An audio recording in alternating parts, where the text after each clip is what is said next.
this is how I would use the shapes feature on TradingView. So we've obviously loaded up our chart, the euro against the US dollar.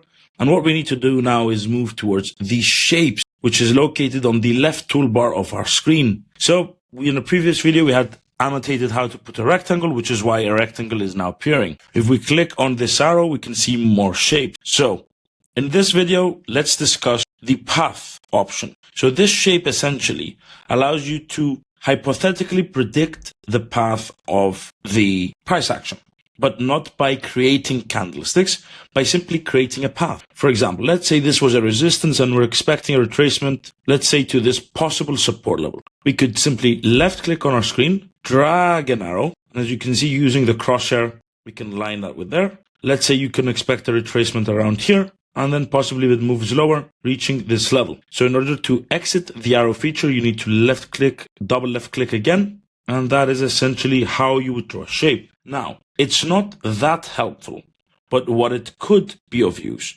is for you to predict possible path. For example, is what we said, if there was a resistance level here and we had drawn, let's say resistance, small deviation, and a possible retracement here, you could expect a reasonable move back up and then maybe even lower. It simply helps you to prepare, or at least visualize potential moves on your charts. So the shapes are essentially visual aids in order to enhance your trading experience.